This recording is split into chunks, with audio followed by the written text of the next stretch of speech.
Introduction.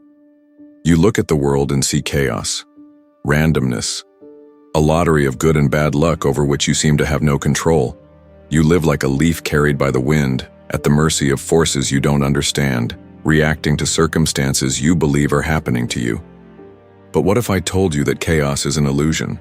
What if beneath the surface of apparent randomness the universe operates with the impeccable precision of a clockwork mechanism, governed by laws as immutable as the law of gravity, laws that, once understood, give you the power to stop being a victim and become the master of your own experience? This knowledge is not new. It has been whispered in mystery schools throughout history, inscribed in ancient texts, and guarded by sages. It has been called forbidden, not because it is evil, but because it is radically empowering. It is a dangerous knowledge for any system that seeks to control you, because this knowledge gives you back your sovereignty.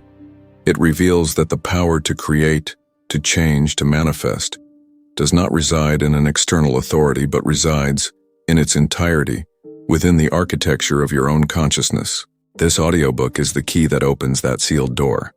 Together, we will travel through the 7 hidden principles, the invisible gears that move the curtain of reality. You will learn that your mind is the universe in miniature, that your external world is a mirror of your internal world, and that your thoughts and emotions are the energy that sculpts matter and shapes your destiny. The truth has not been hidden. It has only been waiting for you to be ready to see it. The fact that you are here listening is the sign that that moment has arrived. Chapter 1. The first principle, on mentalism. You have accepted the initiation. You have chosen to enter the study of knowledge that promises not only to inform, but to transform you.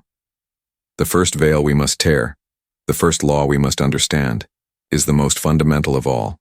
It is the pillar upon which all other secrets of the universe are supported. The ancient masters summarized this primordial truth in a single enigmatic phrase, a phrase that, once understood, changes everything. The phrase is, the all is mind, the universe is mental. Let's pause here, because these 7 words are the master key that opens all other doors. What does it mean that the universe is mental? It means that the fundamental reality underlying everything we see, the stars, the mountains, our own bodies, is not matter or energy, but consciousness, the mind. It means that the universe is not a dead, purposeless machine that came about by accident. It is a thought, a vast, infinite, living thought occurring in the mind of a primordial consciousness the sages called the All. Imagine a great author. In the silence of their imagination, they conceive an entire world. For the characters in that story, their world is completely real, but their entire existence is a construction held in the author's mind. The forbidden metaphysics teaches us that we are characters in a cosmic dream, that the entire universe is a mental creation of the All. This idea may seem abstract and distant, but here is the second great axiom, which brings the power of the cosmos to your hand. As above, so below. As within, so without. This is the principle of correspondence. It states that the same laws that operate at the highest level of being, the macrocosm, also operate at the lowest level, the microcosm. If the universe was created as a mental act of the All, then we, being sparks of that same consciousness, must possess the same creative power, albeit on a smaller scale. And here we come to the truth that transforms everything for you, the seeker. Your mind is not just a passive receiver. It is an active projector. It is a universe in miniature with the power to create its own realities. Your thoughts are not ephemeral events. That is the great lie that keeps us powerless. The truth is that your thoughts are things. They are forms of energy that act as the blueprint for the reality you experience. Let me break down the process of creation. 1. It begins with a thought. The thought is the initial blueprint, the seed. 2. The thought must be energized by emotion. A thought charged with emotion becomes a vibrational force. 3. A thought, repeated and charged with the same emotion, solidifies into a belief. The belief is a signed, sealed command. 4. Your subconscious mind, that faithful servant, takes this belief as an order. It doesn't judge it. It simply executes it. 5. Finally, by the law of correspondence, the internal blueprint of your belief is projected outward and manifests as your external reality. A person who holds thoughts of fear is unknowingly drawing a blueprint of scarcity. Their subconscious, with perfect fidelity, builds a reality of lost opportunities and fear-based relationships. Then, they look at their life and say, "See? I was right. Life is hard." They don't realize they are describing their own work of art. Conversely, a person who deliberately holds thoughts of abundance is drawing a different blueprint. The subconscious, with the same impersonal obedience, sets to work to build that reality. This is the essence of mentalism. You are not a victim in a random universe. You are a center of thought in a mental, receptive universe. Your thoughts are the fundamental cause of the reality you experience. This is the first and greatest of the forbidden secrets, because it gives you back all your power. Practice the Mentalist's Workshop. To start using this principle, you must first become aware of the blueprints you've been creating by default. Exercise 1. The audit of your mental blueprints. For the next 3 days, your task is to become a silent observer of your own mental workshop. Keep a notebook. Every time you catch yourself in a recurring thought loop, write it down. Don't try to change or judge it. Just be a scientist observing the data. What are the 3 to 5 most habitual thoughts you tell yourself throughout the day? At the end of the 3 days, look at your list. This is the master blueprint your subconscious has been using to build your life. This awareness is the first and most brutal step toward freedom. Exercise 2. The conscious creation of a thought form. This exercise will give you a direct experience of your mental power. Choose a simple positive state you'd like to experience, like calm. Sit in silence for 2 minutes, close your eyes. Step A, the thought. Deliberately introduce the thought. Think of the word calm. Step B, the image. Now, associate an image with that word. Maybe a serene lake or a soft blue color. Hold that image. Step C, the emotion. Finally, invoke the feeling. Feel your shoulders relax, your breathing deepen. Hold this thought form, the union of thought, image, and emotion, for 60 seconds. You have just performed a deliberate act of mental creation. You have demonstrated that you don't need the external world to give you calm. You can generate it from within. Ejercicio 3 de Principle in Daily Life. Start applying this principle on a small scale. For the next week, choose a small recurring activity in your day. Before starting, pause for 30 seconds. Close your eyes. Consciously set the mental blueprint of the outcome you desire. Before a meeting, affirm, "This is a harmonious and productive meeting." Observe how this simple act of setting the mental cause before the action begins to influence the physical effect. You have learned the first and greatest of the laws. You have understood that you are not a character in a story written by someone else, but the consciousness that imagines and projects the story.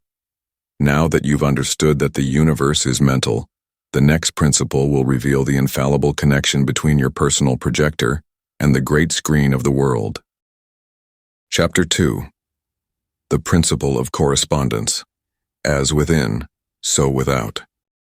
The ancient Hermetic masters summarized it in an axiom of amazing beauty and depth. As above, so below. As below, so above. As within, so without. As without, so within. As above, so below teaches us that the universe is fractal. The same patterns repeat at all scales. The structure of an atom resembles that of a solar system. A river branching into a delta is identical to the bronchi in your lungs. This part of the principle tells us that by studying the microcosm, we can understand the laws of the macrocosm. But it is the second part, as within, so without, that gives us operational power. This is the law of the mirror. It states that your external reality is a perfect, infallible reflection of your internal reality. Your life is not a series of random events. It is a mirror of who you are. Imagine you are in a dark room. You have a flashlight. You turn it on. The beam reveals a mural. What you see is only what your light illuminates, and the quality of what you see depends on the filter on your flashlight. The dark room is the field of infinite potential. Your consciousness is the flashlight, and your inner state, your beliefs and emotions, is the filter. If your filter is colored with fear and scarcity, the universe will reflect a reality of danger. If your filter is tinted with confidence and abundance, the universe will reflect a reality of prosperity. You are not separate from the world. You are its generating center. The mental plane, the reflection of your beliefs. Your inner world is composed of your beliefs and thoughts. This is the script playing on your mind's projector. The external world reflects this script with perfect fidelity. If your belief is life is a struggle, your reality will become a battlefield. You'll attract difficult jobs and constant obstacles, not because you're cursed, but because your inner projector is programmed to manifest struggle. If your belief is I'm not worthy of love, life will present partners who don't value you. These experiences are not a punishment, but a reflection that shouts, this is the belief you are holding as truth. If your belief is I never have enough money, unexpected expenses will appear. The universe is simply giving you confirmation. The recurring patterns in your life are not your destiny. They are a reflection of your mental script. The emotional plane, the reflection of your vibration. Your emotional state is perhaps the most powerful aspect of your inner world. The universe is a field of resonance. It attracts what vibrates at the same frequency. The reflection of your emotional state is seen in the quality of your relationships and your environment. If you live in a state of unexpressed anger, you will attract people and situations that provoke you. The world will constantly give you a reason to be angry, because that's the frequency you're emitting. If you live in constant anxiety, you will perceive the world as dangerous. The mirror of life will show you alarming news. Conversely, if you deliberately cultivate a state of inner peace, you'll notice a miraculous change. People will seem calmer. Situations that stressed you will lose their power. It's not that the world has changed, it's that you've changed your frequency and now tune into harmony. The physical plane, the reflection of your body and finances. Finally, the mirror of correspondence manifests on the physical plane. Your health and wealth are a direct reflection of your inner state. Your body is the most intimate canvas. A state of self-criticism can be reflected as chronic pain. Constant stress can manifest as digestive problems. Your body is the final link, making the energy of your invisible patterns visible. Your financial situation is a brutally honest reflection of your beliefs about abundance. The lack of money is not the problem. It's the symptom. The real problem is your poverty consciousness, the belief that you don't deserve it. The external world simply proves you right. The alchemist's work is never external. It's useless to try to clean a stain in the mirror. The real work is to clean the stain on your own face. When you change the cause, within, the effect, without, must change by law. It is inevitable. Practice. Calibrating your inner mirror. Exercise 1, the Correspondence Journal. This is an exercise in radical honesty. Choose a recurring, frustrating external circumstance. In your journal, describe it objectively. Then ask yourself, if this external situation were a perfect mirror of my inner state, what habitual belief, thought, or feeling within me would it be reflecting? Be honest. For example, external. My boss never values my work. Possible reflection. It could be reflecting my own belief that I'm not good enough or my resentment toward authority. This exercise gives your power back. Exercise 2, the act as if protocol. To change the reflection, you must present a new image to the mirror. This practice consists of embodying the inner state that corresponds to the reality you desire. For 15 minutes a day, deliberately cultivate that feeling. Close your eyes and ask yourself, how would a person who already lives in a state of financial security feel? Feel that calm. Walk, talk, and make small decisions from that state. You are creating the internal cause that must, by law, attract the external effect. Exercise 3, the world as an oracle. For one full day, change your perspective. Instead of seeing the world as random events, see it as your personal oracle. If someone is kind to you, don't take it as chance. Recognize it as a reflection of the kindness within you. Say thank you to the mirror. If you face a setback, don't see it as an attack. Ask, what is this mirror showing me? What part of me is in a state of frustration? This practice transforms your life from a complaint-filled monologue to a fascinating dialogue with reality. You are not separate from the world. You are its generating center. Your life is not something that happens to you. It is a work of art that is painted from within. The principle of correspondence gives you the paintbrush and reveals that the canvas and the painter are ultimately one and the same. Chapter 3. The Principle of Vibration, the Music of Your Soul. We arrive at the third great pillar of hidden wisdom, the principle of vibration. The ancient axiom states it with thunderous simplicity: nothing rests, everything moves, everything vibrates. This is not a mystical statement. It is a fundamental fact of modern physics. Science has shown us that at the deepest level of reality, solid objects do not exist. Everything you perceive as solid is a vast ocean of energy.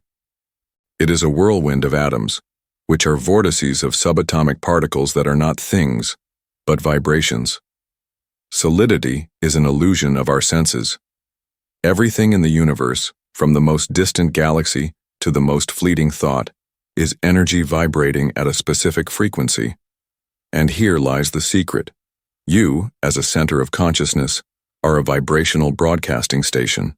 Your state of being, the sum of your beliefs, thoughts, and emotions, emits a specific frequency to the universe, a unique musical note. By the law of resonance, the universe has no choice but to bring you people, circumstances, and events that vibrate in harmony with that note. You don't attract what you want with your thoughts. You attract what you are with your vibration. This is the key that solves why positive thinking often doesn't work. You can repeat affirmations of wealth, but if the music playing in your heart is the vibration of fear and scarcity, that is the true signal you are sending. You are trying to sing an opera note while your entire inner orchestra plays a funeral march. The universe, which is deaf to your words but exquisitely sensitive to your music, will respond to the dominant vibration. To become a master of creation, you must stop being a lyricist and become a composer. You must learn to conduct the orchestra of your own vibrational state, the vibrational scale of consciousness. Not all vibrations are equal. As in music, there are octaves. Dr. David Hawkins, in his work, mapped what he called the scale of consciousness. He showed that every human emotion has a measurable vibrational frequency. At the bottom of the scale, we find the contractive emotions, those of low vibration. They are shame, guilt, apathy, grief, fear, and anger. To live in these states is to emit a low-frequency signal that, by law, can only attract more circumstances that generate those same feelings. At the top of the scale, we find the expansive emotions, those of high vibration. They are courage, neutrality, willingness, acceptance, reason, love, joy, peace, and enlightenment. To live in these states is to emit a high-frequency signal that tunes into the harmony, synchronicity, and abundance of the universe. The true alchemy is not to change the world. It is to change your note. It is the conscious work of raising your own vibrational frequency, of going from a poorly tuned radio to a high-fidelity station that transmits the clear symphony of peace and love. But how is this done? It's not done by fighting low frequencies. Fighting fear only creates more fear. Vibrational transmutation is achieved through a three-step process: awareness, acceptance, and choice. Step 1. Awareness, sensing your current note. The first step is to become exquisitely aware of your own vibrational state in every moment. Your body is your tuner. It is the instrument that tells you, in real time, your frequency. Low frequencies feel like contraction. High frequencies feel like expansion. Your first practice is to become a master of sensing your own vibration. Step 2. Acceptance, stopping the fight against dissonance. When you realize you're in a low vibration state, your first instinct is to fight it. I shouldn't feel this way. This resistance is like trying to tune a guitar by tightening a string that is already out of tune. The master's step is radical acceptance. It is allowing the emotion to be there without judgment. When observed with equanimous awareness, the dissonance often begins to dissolve on its own. Step 3. Choice, introducing a new frequency. Once you've created space through acceptance, you can deliberately introduce a new note. You can't instantly jump from despair to joy, but you can always take a small step up the vibrational scale. One of the quickest ways is through gratitude. It's almost impossible to feel gratitude and fear at the same time. By deliberately focusing your attention on a thought of gratitude and, above all, by feeling it in your body, you are introducing a new, higher vibration into your field. You're starting to change the music. Practice, the tuner of your own vibration. Exercise 1. The Vibrational Barometer. This is your daily practice of awareness. Set a silent alarm to go off randomly throughout the day. When it rings, pause for 30 seconds, close your eyes, and ask yourself, on a scale of 1 to 10, what is my vibrational number right now? Then ask, am I in contraction or expansion? You don't have to do anything with the information. This exercise will make you a master at reading your own inner state. Exercise 2. The Conscious Acceptance Protocol. This is your tool for when you find yourself in a low vibration state. Instead of fighting, you're going to practice rain meditation. Identify the emotion, the dissonance. Feel where it lives in your body. Now imagine a soft, warm rain of acceptance falling on that area. As you do, mentally repeat, I allow this feeling to be here. I am safe. It is just energy. This practice teaches you to be the space for your emotions, not their victim. Exercise 3. The High-Frequency Anchor. You need a quick way to change your note when you need to. Choose your high-vibration anchor emotion. For most, the most accessible is gratitude. Now create a sensory anchor. It can be a mental image, the face of a loved one, a specific memory, or a song that uplifts you. Your practice is to repeatedly associate your sensory anchor with the emotion of gratitude. With repetition, this connection will become automatic. In a moment of stress, by simply evoking your anchor, you can instantly change your vibrational state. You've created your own personal tuning fork. The universe is not a silent place that reacts to your actions. It is a vibrational symphony of which you are an integral part. You cannot avoid playing a note in this symphony.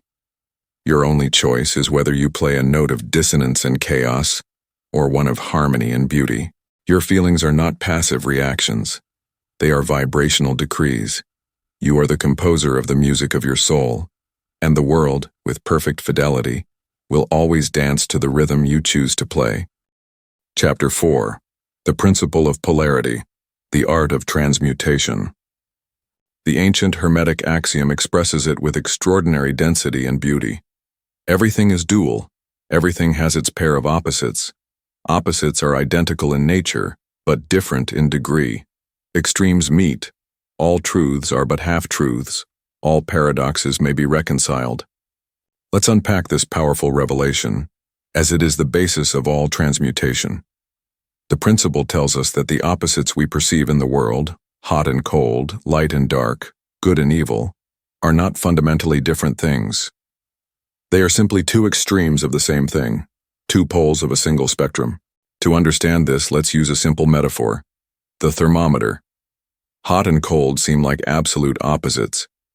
But what are they really? They are simply different degrees of a single thing called temperature. There is no point where cold ends and hot begins. It is a continuum, and most importantly, we can change the degree of temperature. The principle of polarity reveals that all realities in our life operate under this same law. You are not a victim of your mental or emotional states. You are an alchemist with the power to turn up the thermometer of your own consciousness. The art of mental transmutation is the art of deliberately changing your position on the vibrational scale of any experience. The spectrum of courage transmuting fear. Fear and courage seem like irreconcilable opposites. You are either brave or you are fearful. But this is an illusion. Fear and courage are not two different things. They are two poles of the same spectrum. Your relationship with a perceived threat. Fear is the lower end of the scale. It is the degree where your perception of the threat is far greater than your perception of your resources. It is a vibration of contraction. Courage is the upper end. It is not the absence of fear.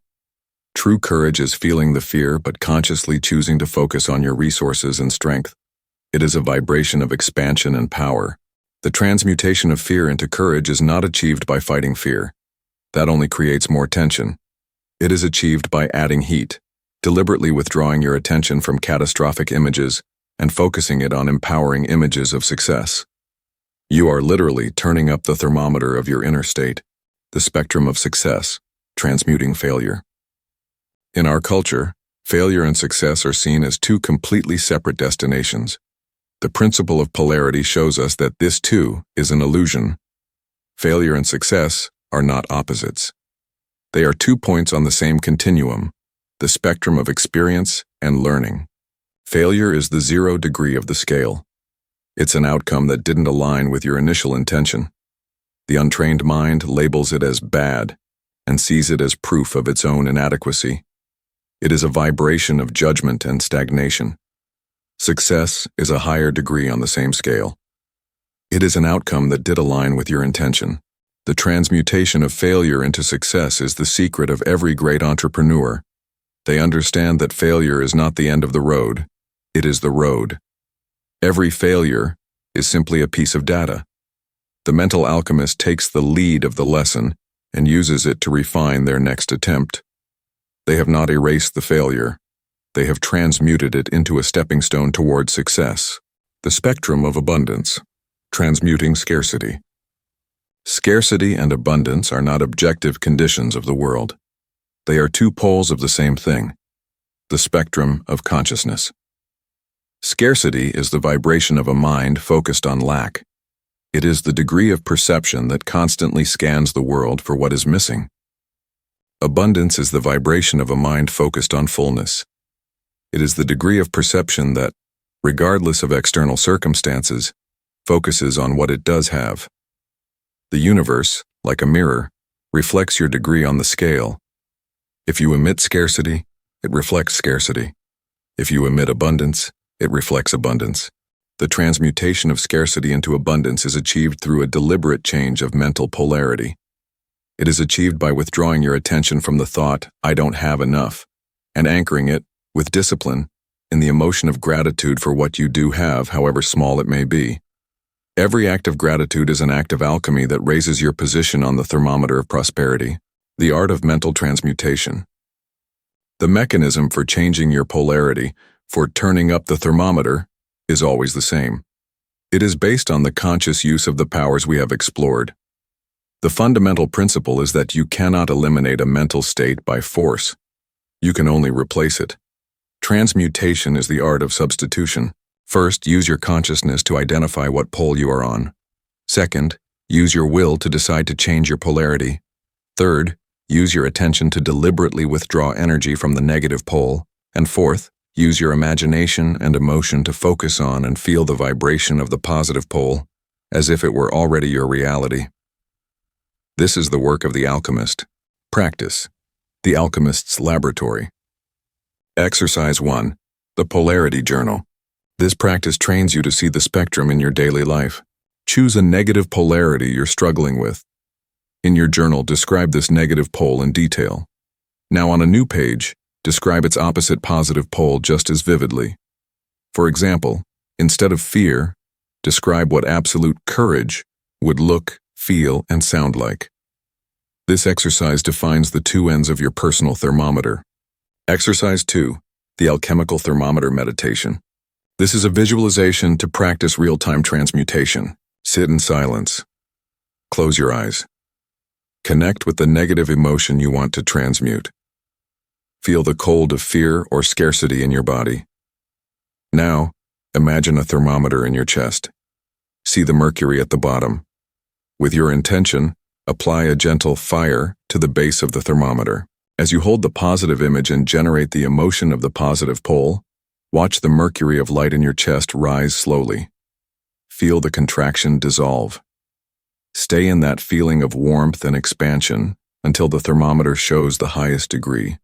This is a direct practice of vibrational alchemy. Ejercicio 3. Transmutation through action. The fastest way to solidify a change in polarity is through physical action. Choose a very small action that a person on the positive pole of your spectrum would do, but that a person on the negative pole would avoid. For example, if your spectrum is fear-courage, a small action of courage could be making that phone call you've been postponing. If your spectrum is scarcity-abundance, a small action of abundance could be leaving a more generous tip than usual, feeling that you have plenty to spare. The act of physically embodying the positive pole's vibration sends the most powerful signal of all to your subconscious. This is who I am now. The universe is not a set of opposites at war. It is an infinite spectrum of possibilities.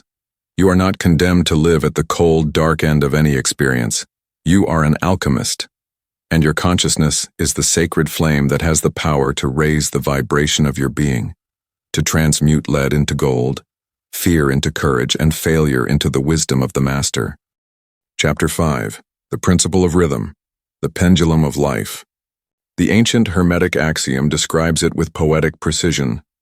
Everything flows out and in, everything has its tides, all things rise and fall. The swing of the pendulum manifests in everything.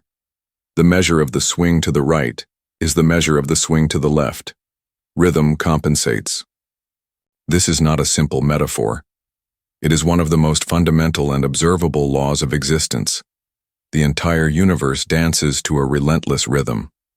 There is a rhythm in the orbit of planets, in the change of seasons, in the rise and fall of tides. There is a rhythm in your own body, inhalation and exhalation, the cycle of sleep and wakefulness. Everything is subject to this oscillation, this pendulum swing. Prosperity and crisis, the rise and fall of civilizations, and even your own moods and creativity. There is no such thing as linear, uninterrupted growth. Life is not a straight line, it is a wave. Understanding this truth is the first step to freeing yourself from an immense amount of suffering. Because most of our anxiety and frustration are born from our two great errors in managing this universal rhythm. The first great error, resistance to the low tide. When the pendulum of our life swings to the negative side, when we face a financial setback or a period of low energy, our untrained mind panics. It interprets this low tide, this winter of the soul, as a permanent and catastrophic state. It believes the sun will not rise again, and so, we start to fight. We resist rest when we are exhausted, trying to force productivity. We punish ourselves for feeling sad. This resistance does not stop the low tide. In fact, it makes the experience infinitely more painful.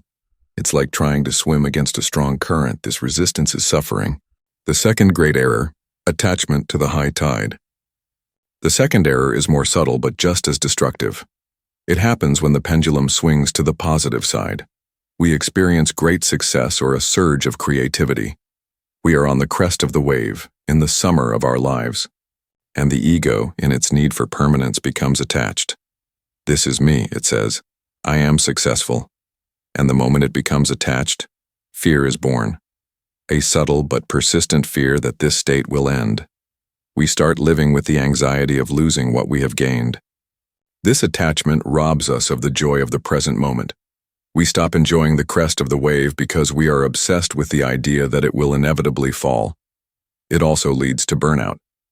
We try to maintain a summer level of energy indefinitely, ignoring the signs that tell us to rest. The art of the master navigator, the law of neutralization. So, are we condemned to be puppets of this cosmic pendulum?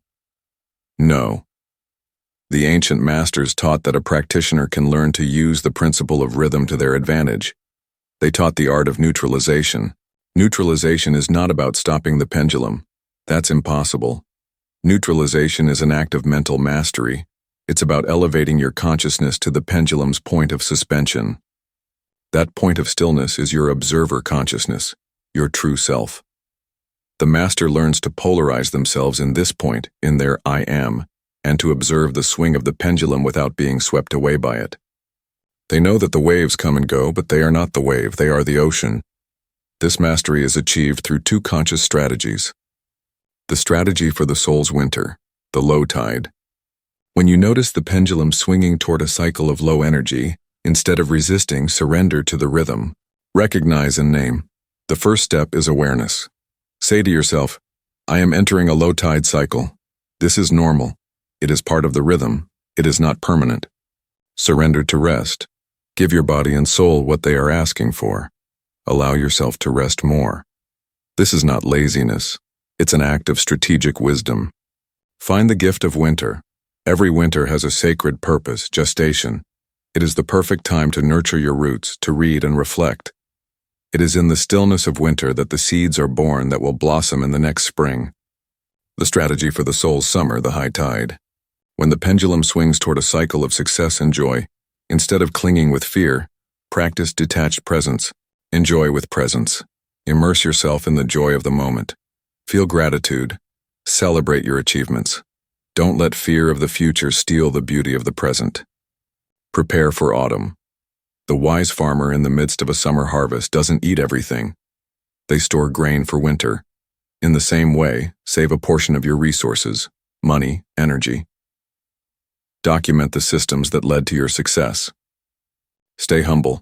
Constantly remind yourself of the truth of impermanence. This too shall pass. This awareness doesn't diminish your joy, it makes it more precious. Practice the mariner of inner tides. Exercise 1, the rhythm journal. To become a master of your rhythms, you must first know them. For 1 full month, keep a daily log of your internal cycles. At the end of each day, rate from 5 to +5 these 3 areas: physical energy, creative energy, and emotional state. At the end of the month, look at the graph you have created. Do you see patterns? This log is your personal navigation chart. Exercise 2, the permission for winter. This is your practice for resisting low tides. The next time you're in a low cycle, unmotivated, sad, instead of fighting it, do the opposite. Take your journal and write yourself an official permission slip. Write, I, your name, give myself unconditional permission to be in a winter cycle. I release all expectations of being productive. My only task is to rest and trust in the process of my own renewal. Read this permission aloud. You will feel an immense release. It is the act of letting the tide carry you gently to the shore of rest. Ejercicio 3, the summer harvest. This is your practice for attachment to the high tide. When you are in the midst of a period of great success, pause. Enjoy it. Feel the gratitude. Then dedicate 30 minutes to being the wise farmer. Ask yourself, how can I use the abundance of this summer to prepare for my winter? The answer could be, create an automatic savings plan. Document the systems that led to your success, or schedule a vacation. This prepares you with grace for the inevitable phase of harvest and rest that will follow. Life is not a straight line. It is a symphony of rhythms. Suffering is born from trying to play a summer note in the middle of winter.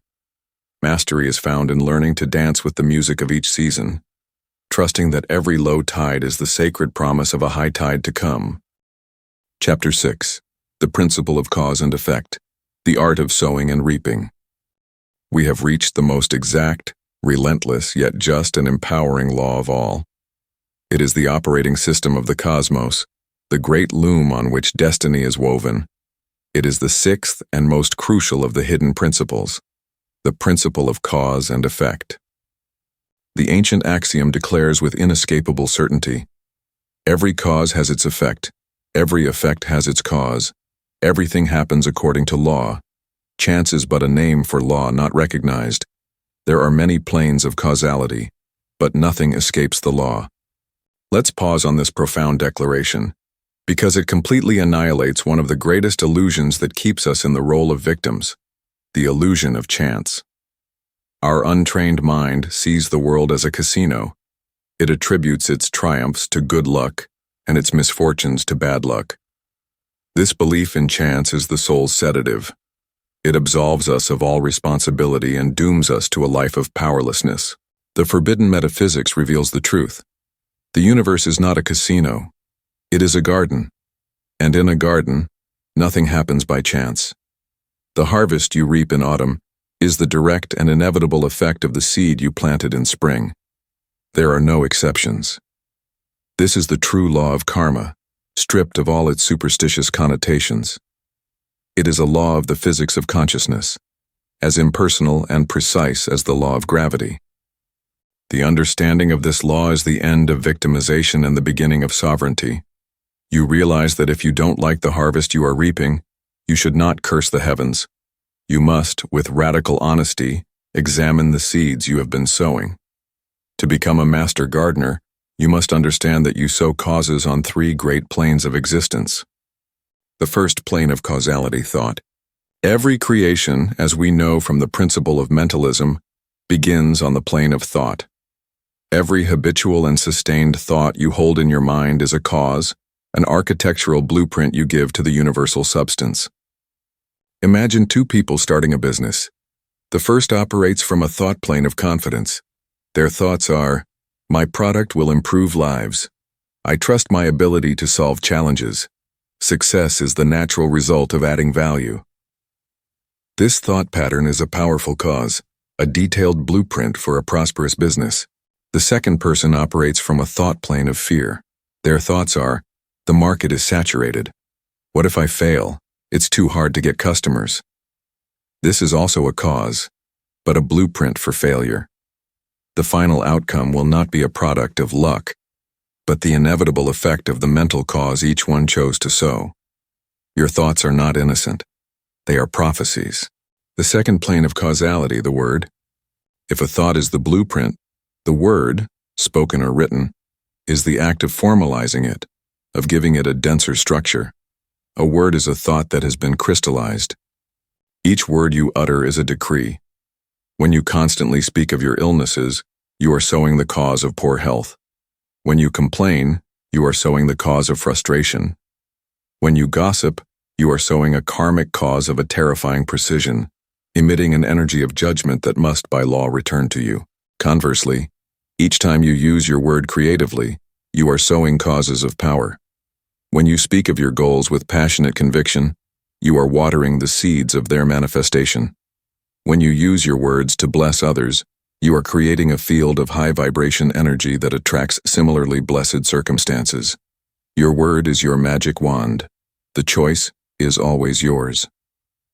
The third plane of causality, action. This is the most obvious plane. We all understand that our actions have consequences. But metaphysics teaches us to look deeper. It's not just the action itself that is the cause. It is the intention and emotion that permeate that action. Two people can perform the same external action, but if the inner cause is different, the effect they reap will be radically different. Imagine two people donating money to charity. The first donates from a place of compassion. The inner cause is love and abundance. The effect will be an increase in their own sense of fullness. The second person donates for ego, for recognition. The inner cause is calculation and vanity. The effect will be superficial, a brief boost to their ego, but it will not create a true resonance with abundance. Life does not respond to the mechanics of your actions. It responds to the music of your heart. The art of the master, rising to a higher causal plane. The axiom tells us that nothing escapes the law. This holds the secret to freeing ourselves from the negative effects of our past. You can't break the law. You cannot avoid reaping what you have sown. But you can rise to a higher causal plane. You can, in this present moment, begin to consciously sow new causes of a higher order. Although your external reality may be one of scarcity, you can start planting seeds of abundance. You can use your word to decree your prosperity. You can take small actions of generosity. These new, powerful causes will begin to generate new effects. And over time, the new harvest will drown out and replace the old weeds of scarcity. This is the true meaning of redemption.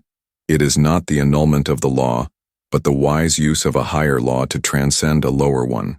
Practice the Gardener of Destiny. Exercise 1, the Harvest Audit. This is a karmic diagnostic exercise. Choose a main effect in your life that you are not satisfied with. Now become a detective and work backward. In your journal, answer this chain of questions. The effect. Describe the current situation. The actions. What actions of mine contributed to this?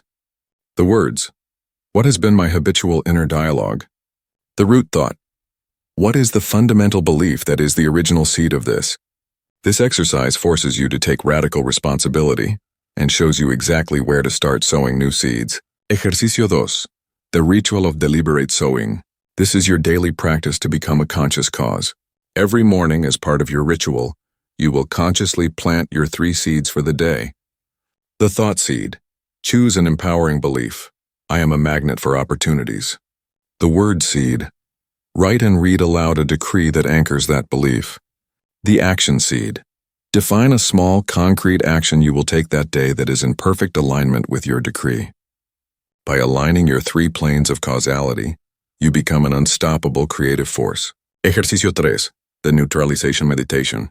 This is a visualization to neutralize the negative effects of your past. Sit in silence. Bring the unwanted effect to mind. Visualize it as a dark, dense cloud. Now visualize yourself rising to a higher plane of consciousness. From this higher plane, start radiating a new causal energy toward the dark cloud. Radiate the energy of forgiveness, abundance, love. Watch how this high-frequency light begins to dissolve the cloud's dense energy, not through struggle, but through transmutation. This practice trains your mind to stop feeling trapped by the past and to assume its power as the creator of the present. You are not a leaf in the wind of chance. You are the gardener in the field of law. Every thought, word, and action is a seed you sow. You cannot escape the harvest, but you have the absolute and sovereign power to choose the seeds. Chapter 7. The Gender Principle, the Sacred Dance of Creation.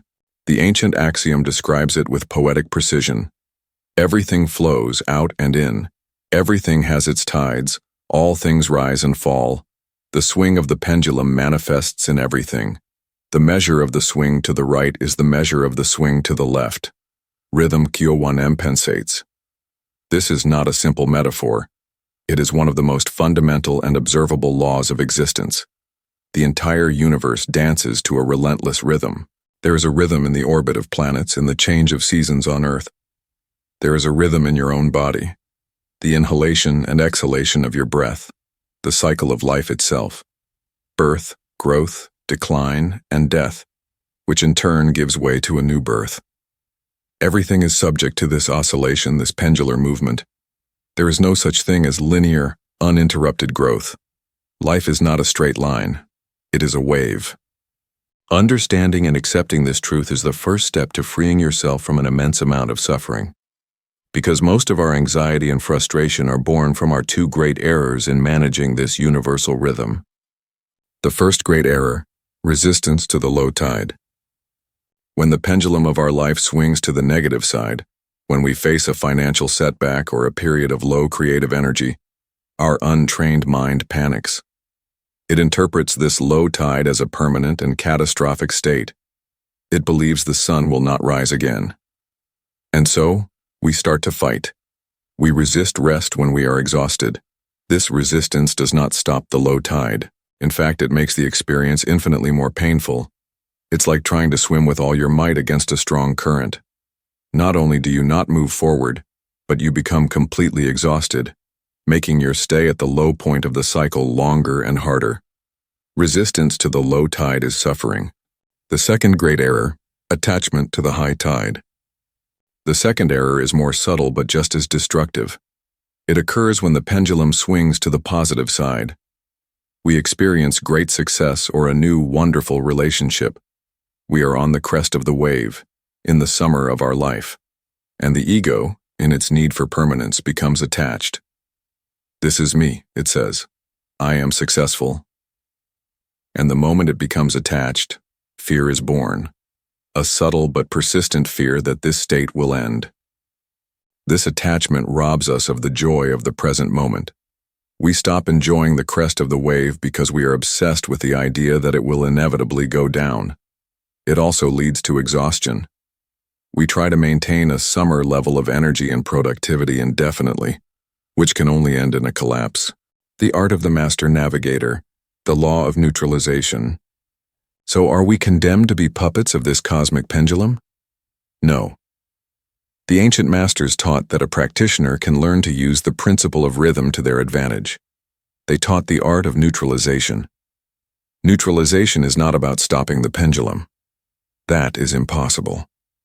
Neutralization is an act of mental mastery. It consists of elevating your consciousness to the pendulum's point of suspension. Imagine the pendulum. It swings from side to side, but the point from which it hangs remains still. That point of stillness is your observer consciousness, your true self. The master learns to polarize themselves at this point and to observe the oscillation of the pendulum without being swept away by it. They know that the waves come and go, but they are not the wave. They are the ocean. This mastery is achieved through two conscious strategies. The strategy for the soul's winter, the low tide. When you notice the pendulum swinging toward a cycle of low energy or sadness, instead of resisting, surrender to the rhythm. Recognize and name. The first step is awareness. Say to yourself, I am entering a low tide cycle. This is normal. It is not permanent. Naming the cycle takes away the fear. Surrender to rest. Give your body and soul what they are asking for. Allow yourself to rest more.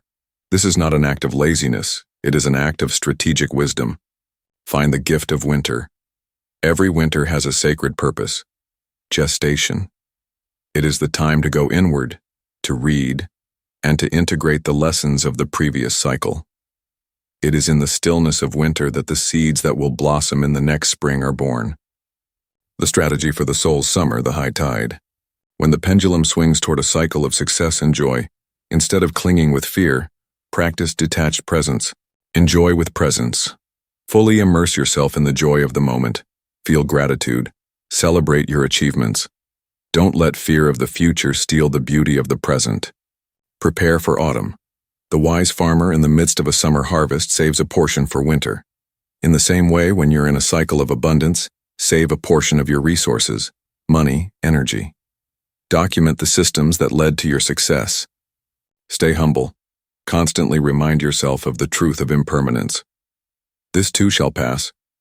This awareness doesn't diminish your joy, it makes it more precious. Practice the mariner of inner tides. Exercise 1, the rhythm journal. To become a master of your rhythms, you must first know them. For 1 full month, keep a daily log of your internal cycles. At the end of each day, rate from 5, very low, to +5, very high, these 3 areas: physical energy, creative energy, and emotional state. At the end of the month, look at the graph you have created. Do you see patterns? This log is your personal navigation chart. Exercise 2, the permission for winter. This is your practice for resistance to the low tide. The next time you're in a low cycle, unmotivated, sad, instead of fighting it, do the opposite. Take your journal and write yourself an official permission slip. Write, I, your name, give myself unconditional permission to be in a winter cycle. I release all expectations of being productive or happy. My only task is to rest and trust in my renewal. Read this permission aloud. You will feel an immense release. It is the act of letting the tide carry you gently to the shore of rest. Ejercicio 3, the summer harvest. This is your practice for attachment to the high tide. When you are in the midst of a period of great success, pause. Enjoy it. Feel the gratitude. Then dedicate 30 minutes to being the wise farmer. Ask yourself, how can I use the abundance of this summer to prepare for my winter? The answer could be, create an automatic savings plan, document the processes that led to your success, or schedule a vacation. This prepares you with grace for the inevitable phase of harvest and rest that will follow. Life is not a straight line. It is a symphony of rhythms. Suffering is born from trying to play a summer note in the middle of winter. Mastery is found in learning to dance with the music of each season, trusting that every low tide is the sacred promise of a high tide to come. Chapter 8. The Alchemist's Workshop. The Great Work of Manifestation. Now we stop being students of the laws and become practitioners. We enter the Alchemist's workshop and prepare to perform the great work, the art and science of conscious manifestation. First, we must redefine this charged word. Manifestation, in the context of forbidden metaphysics, is not the egoic act of getting things. It is the sacred process of making the invisible visible. It is the process by which the universe expands and experiences itself. You are not a beggar asking the universe. You are a channel through which the universe seeks to express itself. What follows is not a collection of isolated techniques. It is a holistic system, a ritual of creation that deliberately aligns the 7 universal principles in a single coherent act. This ritual is your work as an alchemist, taking the raw material of potentiality and, through the fire of your consciousness, transmuting it into the gold of experience. Part 1. Preparing the workshop. An alchemist never begins the great work without first preparing their laboratory. The success of the transmutation depends on the purity and preparation of the crucible and the elements. Your being is the laboratory. Your consciousness is the crucible. 1. The clarity of intention, alignment with mentalism. The first step is to know with absolute clarity what you choose to create. A mental universe responds to precise mental blueprints. But this clarity goes beyond the superficial. You must learn to distinguish between the desires of the ego and the longings of the soul. An ego desire is born from lack, comparison, or fear. It seeks to fix the inside by manipulating the outside. A soul's longing is born from fullness and expansion. It's not about getting, it's about expressing. Before any ritual, meditate on your desire. Ask, is this intention born of fear or love? Does it seek to fill a void or express a fullness? Choose an intention that makes your soul sing. Then define it precisely. Not I want more money, but I am so happy and grateful now that I am generating $10,000 a month in a way that fulfills me and serves others. This specificity gives your subconscious a clear blueprint to work on. 2. The cleansing of the crucible, alignment with correspondence and cause-effect. Your state of being is the crucible where alchemy will occur. If your crucible is dirty with the residue of old beliefs, it will contaminate any new creation. The principle of correspondence dictates that the inside must be clean for the outside to be so. Cleansing the crucible is the act of identifying and neutralizing beliefs that contradict your intention. If your intention is to manifest a loving relationship, but your subconscious belief is, love always ends in pain, you are mixing oil and water. The stronger, older belief will win. Before your ritual, perform a brief belief cleansing. Sit in silence and ask your inner self, is there any part of me that believes this isn't possible or that I don't deserve it? Thank the limiting belief for trying to protect you. Then declare, I recognize this old belief, but today I choose to install a new truth. This simple act weakens the old program's power. 3. The tuning of energy, alignment with vibration. Finally, you must tune your own energy to the frequency of the reality you want to create. You cannot create joy from despair. You must elevate your vibration before the creative act. The fastest way is through gratitude. Dedicate 5 minutes to feeling genuine gratitude for everything you already have. Gratitude is the frequency of reception. It tells the universe, I am already in a state of abundance and ready to receive more. The goal is to enter the workshop not as a tired laborer, but as an inspired master, with your energy vibrating in a state of calm, possibility, and power. Part 2. The 7-step creation ritual. This is the heart of the great work. A ritual you can practice daily or weekly. Each step activates one of the 7 universal principles in a synergistic sequence. Step 1. The declaration, activating mentalism. The ritual begins with the mind's power to create the blueprint. In your journal, write your intention not as a future desire, but as a present, using the formula, I am so happy and grateful now that... Be specific and sensory. I am so happy and grateful now that I am holding my new published book in my hands, feeling the weight of the paper and smelling the fresh ink. Read the phrase aloud. This is not a plea, it is a decree. You are declaring the existence of a new reality. This is the first act of creation. Step 2. The anchoring, activating correspondence. Now you must make your inner world correspond to that declaration. You must embody the new reality. Close your eyes. Ask yourself, how does the person who already lives this reality feel in their body? Feel the change in your physiology. What is their posture like? How is their breathing? Adopt that physiology now. Straighten your back, relax your shoulders, breathe deeply. You are using your body to anchor the new reality in your own biology. Step 3. The emission, activating vibration. With the blueprint declared and the body anchored, it's time to fire up the creation engine. Generate the emotion of your wish fulfilled. Don't just think about gratitude. Be gratitude. Use your imagination. Immerse yourself in the final scene. Feel the pride of seeing your book on the shelf. Let this emotion intensify. Feel it radiate from your heart. This is the clear, potent, and coherent signal you are emitting to the universe. Step 4. The acceptance of the shadow, activating polarity. When you emit a bright light, a shadow is cast. As you feel the joy of success, a voice of doubt may arise. The beginner fights this shadow. The alchemist invites it to the dance. Recognize the doubt. Look at it. And instead of resisting, transmute it. Say inwardly, I see you, doubt. I understand you are here to protect me from the possible pain of failure. Thank you for showing me. I include you in my joy. By doing this, you prevent the negative polarity from sabotaging you. You strip it of its power by including it, by accepting that light and shadow are two sides of the same coin in the creative process. Step 5. Trust in the process, activating rhythm. Now you must let go. You must trust the cycles and divine timing. Visualize the seed of your intention, now charged with emotion, being planted in the dark, fertile garden of your subconscious. Then, let go. Release your attachment to when and how it will manifest. Forcing the outcome is an act of mistrust. Affirm, I trust the perfect rhythm of life. My desire will manifest in the perfect moment and in the perfect way for the good of all. This is the act of surrender. Step 6. The blessing, activating cause and effect.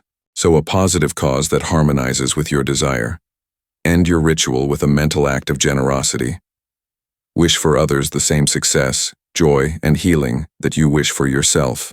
Think of your friends, your family, even your competitors, and from your heart, send them a blessing.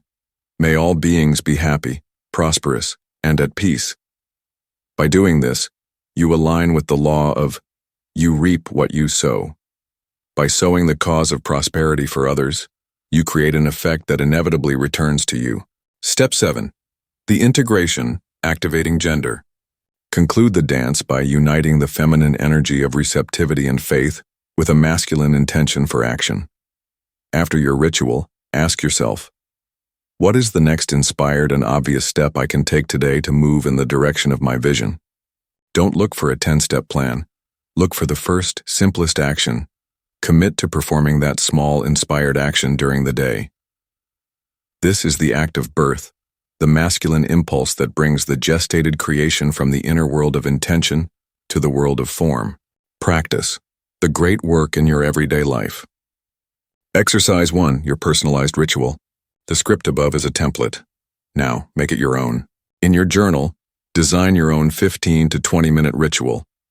What music helps you tune in? What declaration resonates most with your being? What act of blessing feels most authentic? Personalize it. A ritual born from your own creativity will always be more powerful.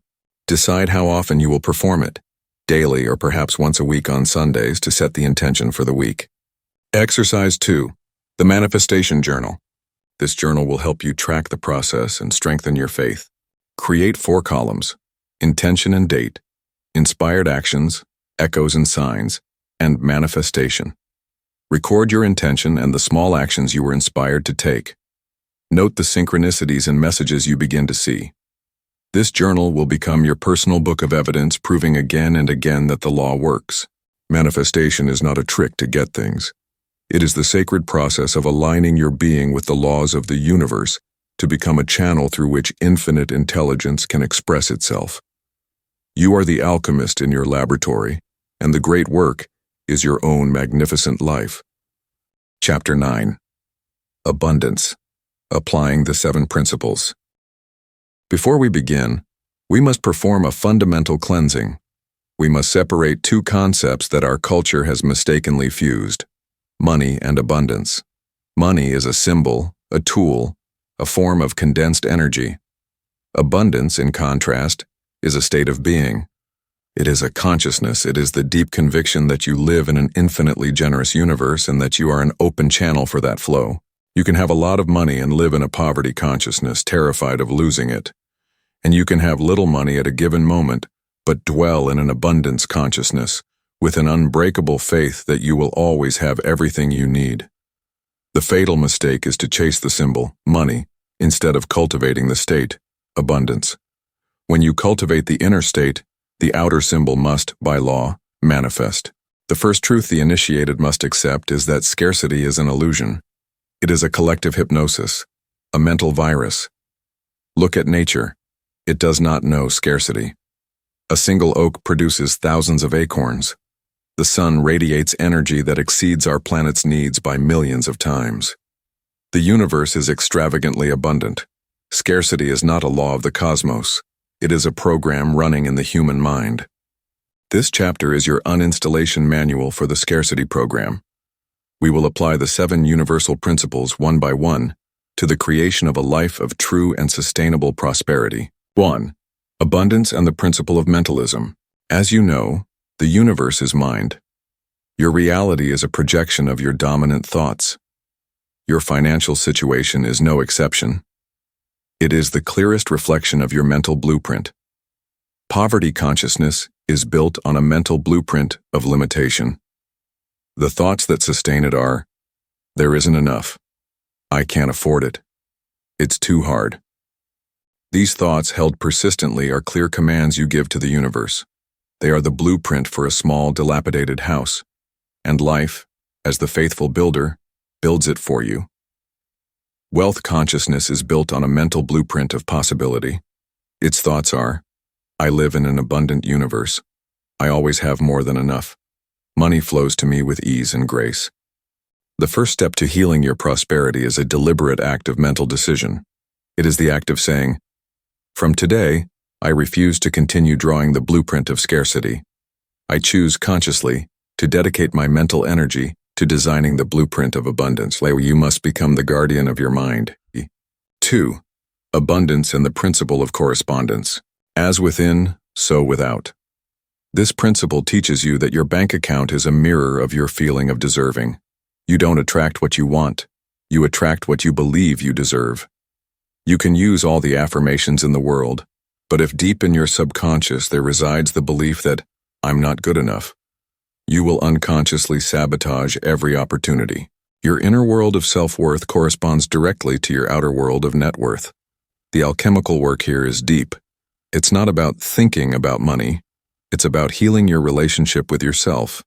Every act of self-love you perform, every time you forgive yourself, you are polishing the inner mirror. When you truly feel that you are worthy of the best that life has to offer, the mirror of the universe has no choice but to reflect that new truth.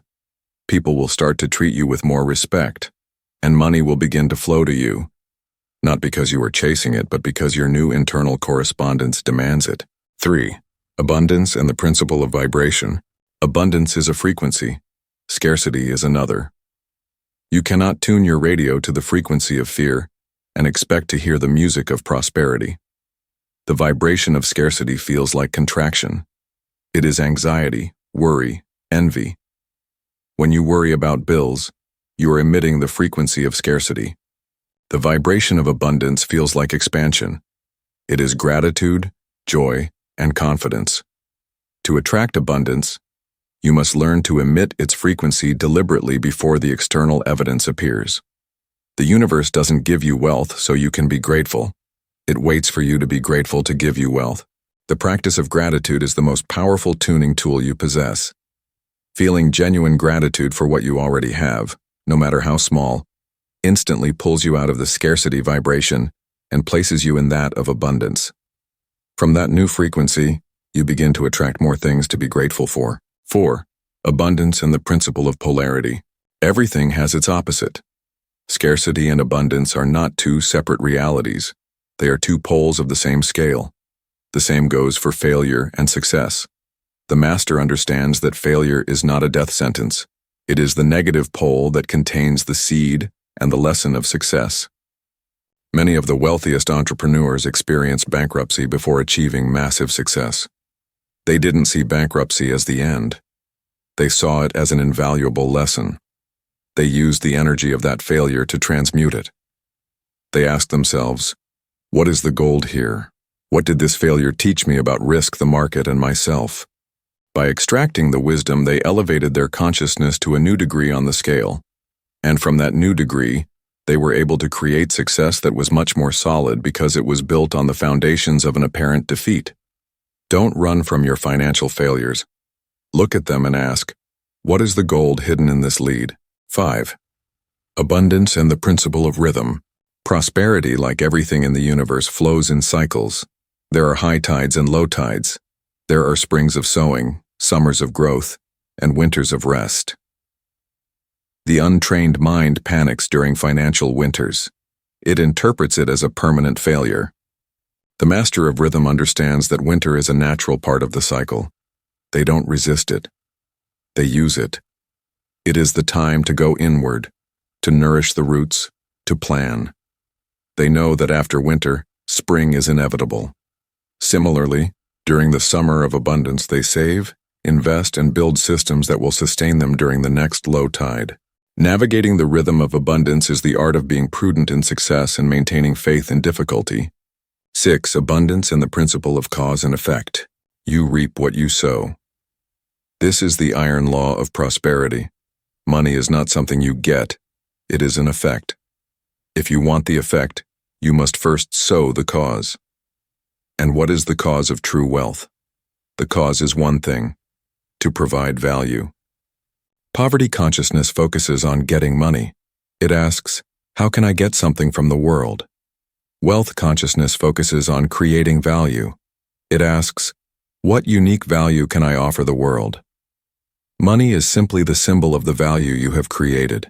If you want to increase the effect, more money, don't focus on the effect. Focus on increasing the cause, more value. How can you serve more people? How can you solve a bigger problem?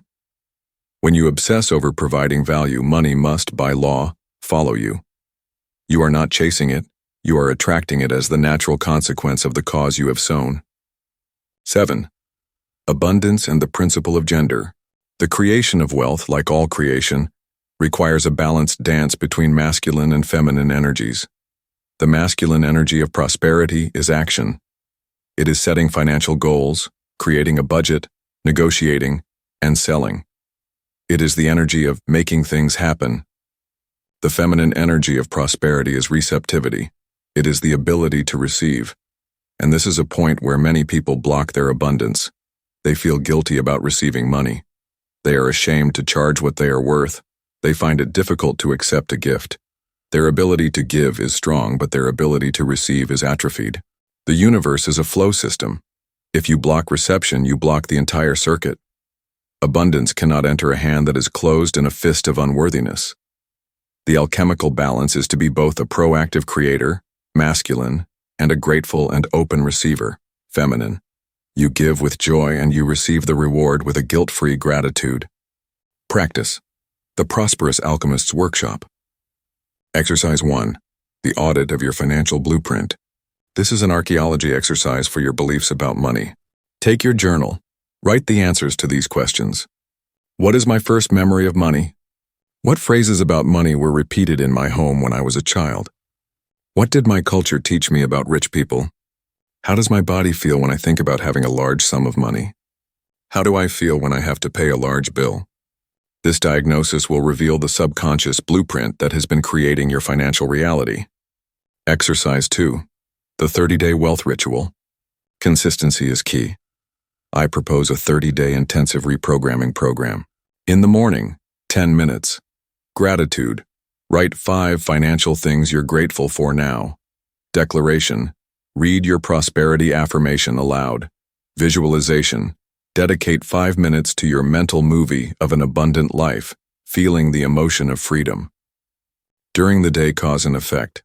Ask, what small action can I take today to provide more value? And do it. Polarity. If you face a financial setback, look for the golden lesson. At night.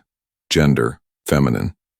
Review your day and acknowledge at least one way abundance came to you, and practice receiving it with gratitude. Abundance is not a sum of money. It is your natural state.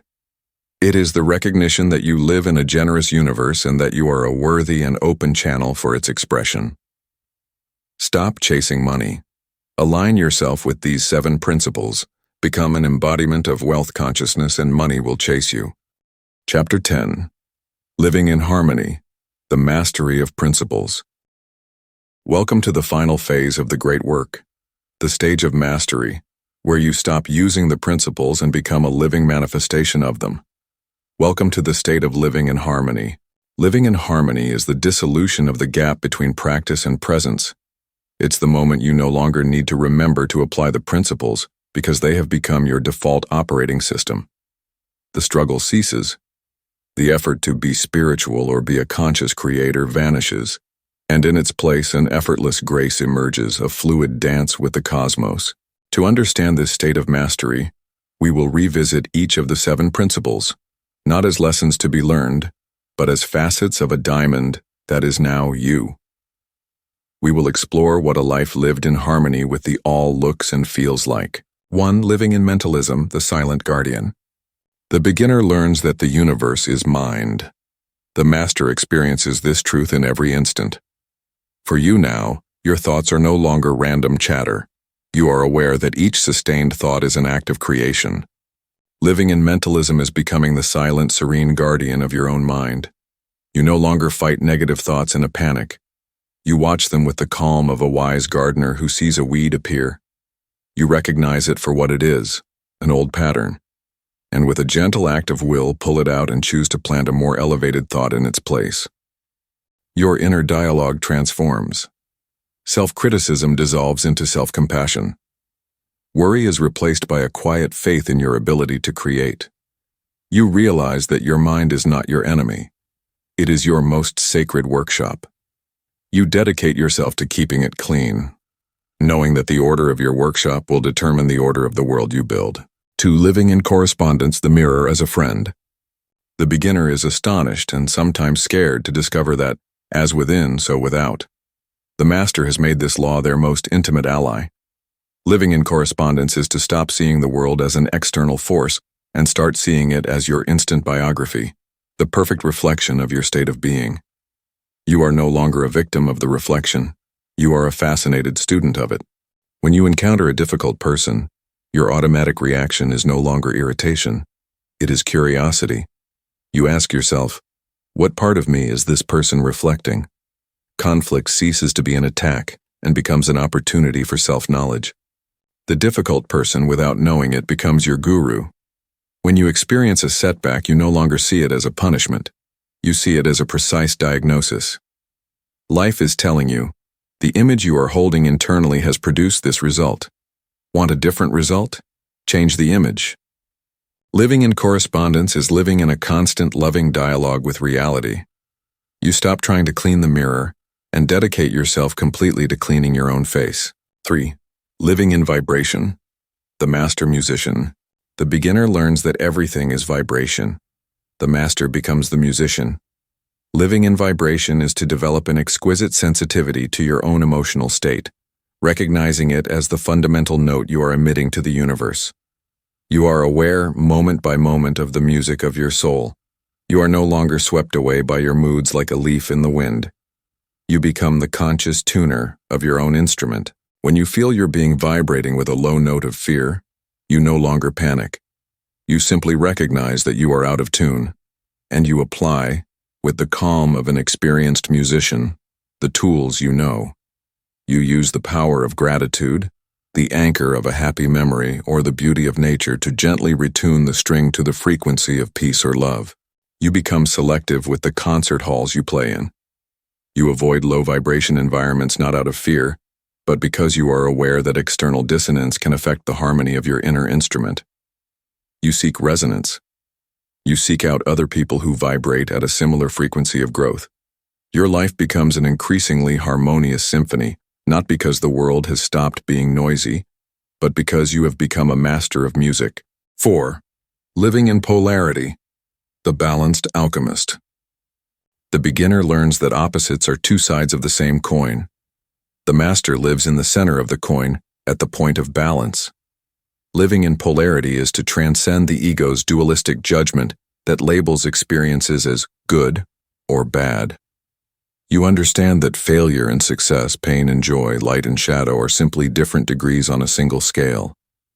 When you face a negative situation, your automatic response is no longer despair. It is alchemical curiosity. Your first question is, where is the gold here? You know with unshakable certainty that within every crisis lies the seed of an equivalent opportunity. Within every failure, the lesson for greater success. Within every fear, the door to a deeper courage. You no longer seek a life of pure pleasure and success. You understand that would be like a magnet with only one pole, an impossibility. Instead, you seek a life of totality. You embrace the full spectrum of human experience, knowing you have the power to transmute any energy. Lead no longer frightens you, because you have become an expert at turning it into gold. 5. Living in rhythm, the cosmic surfer. The beginner resists the tides of life. They fight against the winters and cling to the summers. The master has learned to surf. Living in rhythm is the art of intelligent surrender. It is the deep understanding that life operates in cycles, and that wisdom doesn't lie in forcing constant growth, but in aligning with the energy of the present season. In your springs of new inspiration, you act with boldness. In your summers of high energy, you work with sustained focus. In your autumns of culmination, you harvest your fruits with gratitude, and, most importantly, you let go of dead leaves, projects, and relationships that have completed their cycle. And in your winters of apparent inactivity, you surrender to rest without guilt. You know this isn't lost time. It is your sacred period of gestation, where you nourish your roots and accumulate energy for the next spring. You stop living by the ego's linear clock, which always demands more now, and you start living by the soul's circular time, which understands that there is a time for everything. 6. Living in cause and effect, the conscious sower. The beginner laments their harvest. The master obsesses over the quality of their seeds. Living in cause and effect is the state of radical responsibility. You have completely abandoned the game of blame and victimization. You understand, on a cellular level, that your present reality is the direct result of the causes, thoughts, words, and actions you have sown in the past. This understanding turns you into an incredibly deliberate gardener. You are aware that every thought you hold, every word you utter, every action you take, is a seed you are planting for your future. Your main question changes. It is no longer, what can I get? But, what am I sowing? In your finances, you stop focusing on getting money, the effect, and focus on providing value, the cause. In your relationships, you stop looking for someone to make you happy, the effect, and focus on being a source of love and peace, the cause. By living from the cause, the effect takes care of itself. You become the deliberate origin of your own destiny. 7. Living in gender, the androgynous creator. The beginner is often trapped in an imbalance, being either too masculine or too feminine. The master has celebrated the inner marriage. Living in gender is the fluid dance between doing and being, between intention and receptivity. You have become a master at knowing when to act with masculine intention, setting a goal and moving toward it with discipline.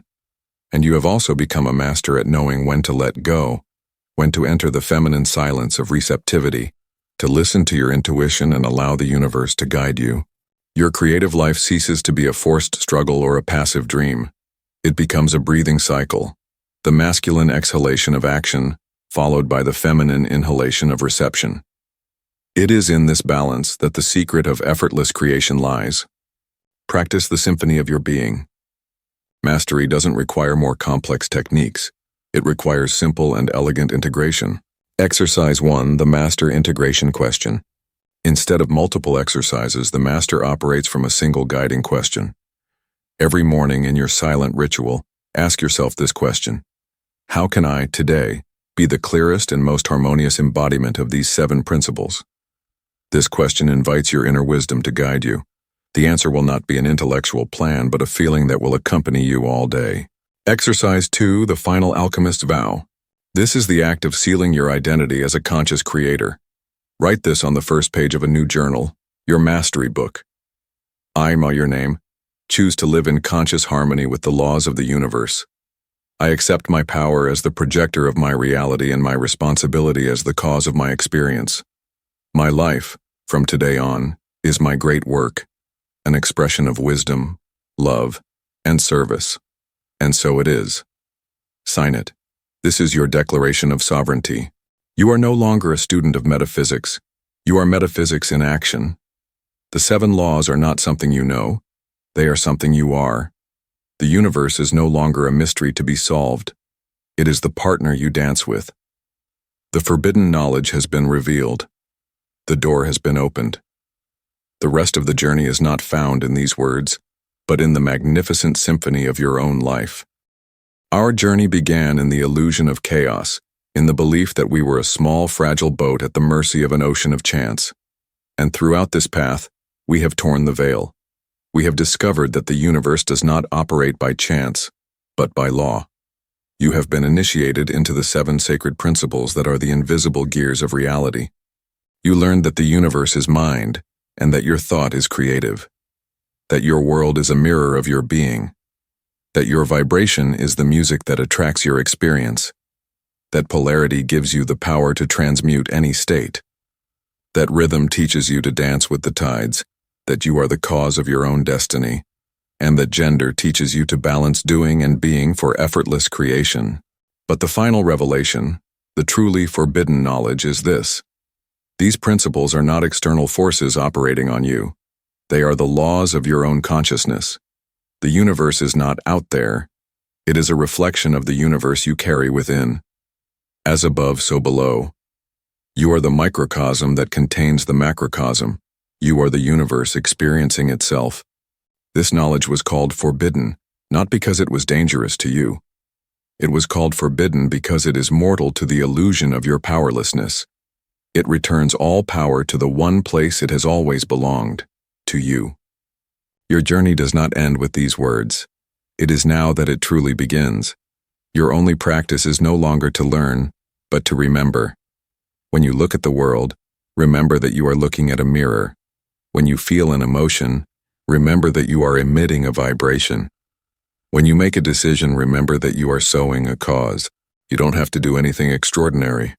You just have to be conscious of the extraordinary power that resides in each of your ordinary acts. If this journey of revelation has resonated with you, we invite you to continue exploring the laws of the inner universe. Subscribe to our channel, Path of Knowledge, for more wisdom. Like this video if you are ready to reclaim your power as a creator. Share this key with someone who is ready to open their own door. Thank you for your courage to seek the truth. The universe was waiting for you.